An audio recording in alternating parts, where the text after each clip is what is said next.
Berikutnya, kita beralih. Ini mengingatkan kita agar tidak gampang terbujuk atau terprovokasi. Diibaratkan layaknya api yang disiram bensin, kekerasan kolektif di jalan raya yang belakangan ini kerap terjadi, bisa diakibatkan oleh sedikit saja hal yang memprovokasi. Bahkan tak sedikit pula yang berujung salah sasaran, bahkan maut. Lantas apa yang menyebabkan warga sangat mudah menjadi algojo di jalan raya? Kita simak dulu liputan berikut ini.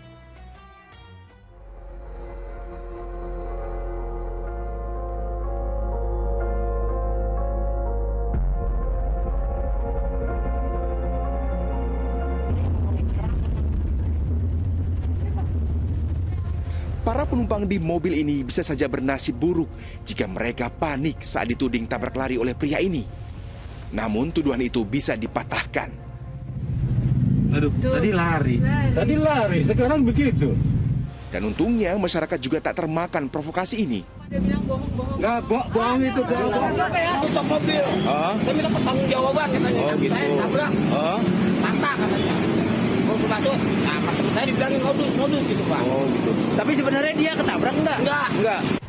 Polisi akhirnya membekuk si penipu di Depok, Jawa Barat. Terungkap, ia bermaksud memeras korban dengan memanfaatkan bekas luka di kaki untuk beraksi.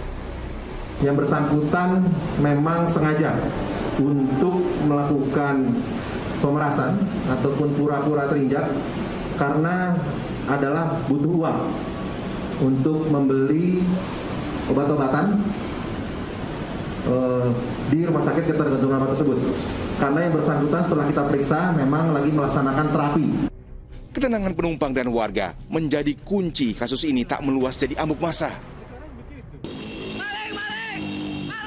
Sebab jika salah langkah bisa mengulangi kejadian yang menimpa seorang kakek berumur 89 tahun di Jakarta Timur.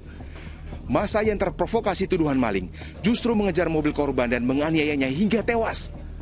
6 tersangka penghasut, perusak dan penganiaya sudah ditangkap. Kejadian serupa juga terjadi di Bantul saat masa menganiaya sopir dan merusak mobil karena terhasut ucapan yang menyebut korban sebagai pencuri. Korban sebelumnya sempat berselisih paham dan terlibat kejar-kejaran dengan massa dan justru diteriaki maling. Akibat insiden ini 3 orang sudah ditetapkan jadi tersangka. Polisi masih mengejar sejumlah orang yang diduga terlibat, termasuk mencari provokator yang memicu tindakan anarkistis. Fenomena kekerasan kolektif di tanah air ini bukanlah hal baru. Mudahnya masyarakat terprovokasi juga dipicu karena penegakan hukum yang tak adil. Memang dalam suatu keramaian ada yang namanya crowd psychology atau psikologi massa. Jadi ketika ada seseorang berteriak maling atau seseorang berteriak pukul dan lain sebagainya, itu biasanya masyarakat akan sangat mudah terprovokasi. Tapi lagi-lagi ini sebenarnya adalah indikasi bahwa adanya krisis kepercayaan atau krisis kepercayaan terhadap kinerja penegak hukum, ya, kinerja penegakan hukum. Jadi masyarakat memilih untuk tidak melaporkan ke aparat berwajib atau penegak hukum, tapi memilih untuk melakukan penghakiman massa. Itu sebetulnya yang perlu dicermati atau yang perlu digarisbawahi. Membantu orang lain mencegah kriminalitas memang tidak salah. Namun jangan mudah terpancing ucapan bernada provokasi sebelum tahu kebenarannya. Jangan pula arogan bertindak anarkistis dengan menghilangkan nyawa seseorang. Segera lapor polisi secepatnya jika ada pelanggaran hukum terjadi di sekitar Anda. Tim Liputan melaporkan. Nah, karena tindakan main hakim sendiri sudah termasuk dalam delik pidana yang melanggar hukum. Ini semoga bisa menjadi teguran bersama buat kita. Ustaz, selain modus kriminal tadi, belakangan juga banyak nih Ustaz, oknum yang memanfaatkan kekompakan, solidaritas begitu ya dari suatu organisasi atau komunitas. Seperti misalnya teman-teman ojek online.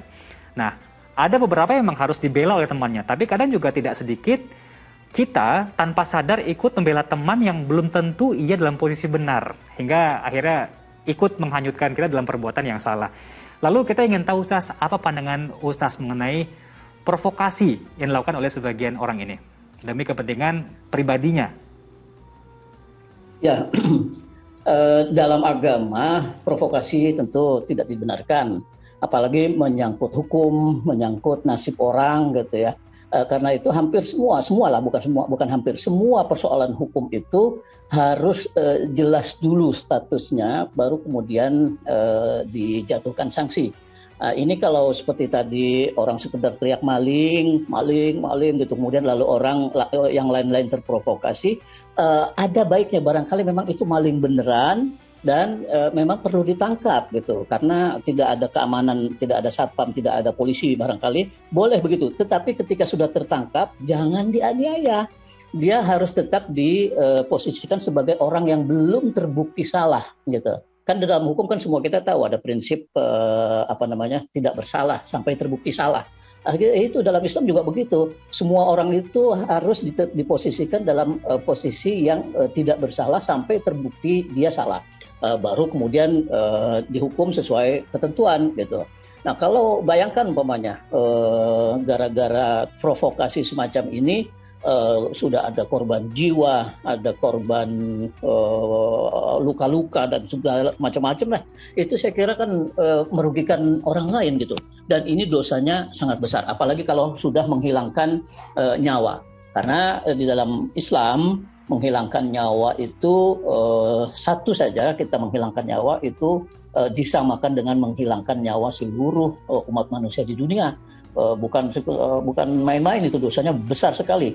Kecuali kalau menghilangkan nyawanya itu memang udah pekerjaan si algojo yang bertugas untuk menjatuhkan atau mengeksekusi hukum mati. Nah, jadi gitu saya kira secara agama semua hadis-hadis Nabi Muhammad terkait dengan pidana semacam ini itu ketika ada pihak yang menuduh, dia harus berani mendatangkan bukti, gitu ya, mendatangkan bukti, apakah bukti itu mendatangkan saksi supaya benar-benar, jangan sekedar tuduhan. Nah, kalau seperti tadi teriakan-teriakan yang semacam itu kan boleh jadi benar, boleh jadi salah. Dan ternyata kemungkinan salahnya selama ini yang kita sering ketahui itu lebih sering, gitu, lebih sering kemungkinan salahnya. Artinya orang mungkin memang lagi kesel atau bahkan main-main. Sangat lucu sekali kalau persoalan semacam ini dijadikan main-main atau modus untuk mencari uang, memeras korban, gitu ya. Itu saya kira semua di dalam ajaran agama Islam itu sangat-sangat tidak dibenarkan. Nah, karena itu saya mengajak pemirsa, teman-teman, ketika mendengar hal-hal yang semacam ini, kita kembalilah kepada Rasul, sabda-sabda Rasul, bahwa semua manusia harus kita posisikan sebagai orang yang tidak bersalah terlebih dahulu, sampai terbukti dia salah. Itu prinsip gitu ya. Walaupun diteriakin maling, diteriakin copet dan seterusnya, kan kita nggak tahu. Jadi jangan mudah percaya dengan ucapan-ucapan yang semacam itu. Nah, ketika umpamanya setelah diinterogasi oleh sebagian orang, karena anggaplah sedang tidak ada aparat di tempat kejadian, dia mengaku umpamanya, itu pun harus kita posisikan dia sebagai orang yang terduga, lalu kita serahkan kepada pihak yang berwajib, karena semua sudah ada pihak, ada perannya masing-masing. Kita yang bukan pihak berwajib, kalau kita menjatuhkan sanksi sendiri, kita juga akan disalahkan. Walaupun mungkin kita merasa kan dia salah, gitu, kan dia salah, harusnya dia dihukum, dan saya sudah melaksanakan menjatuhkan hukum kepada dia. Iya, tapi siapa kita? Kita ini bukan penegak hukum. Nah, tadi memang ada masalah secara psikologi ini bisa jadi diakibatkan oleh kurangnya kepercayaan masyarakat kepada aparat penegak hukum, yang kemudian mereka main hakim sendiri. Boleh jadi itu ya ada benarnya. Tapi apapun saya kira secara agama husnuzon dikedepankan, terus memandang orang lain sebagai orang yang benar, gitu, orang yang tidak bersalah sampai dia terbukti salah, itu juga harus kita kedepankan juga. Dan kalau memang ada indikasi kuat bahwa dia bersalah, juga jangan langsung kita yang menjatuhkan sanksi, apalagi sanksinya itu tidak mengacu kepada undang-undang yang disepakati, asal sesuka kita saja, langsung kita habisi nyawanya, itu sama sekali nggak bisa diterima dalam pandangan agama. Saya kira begitu pandangan saya, Mas Jimmy. Baik.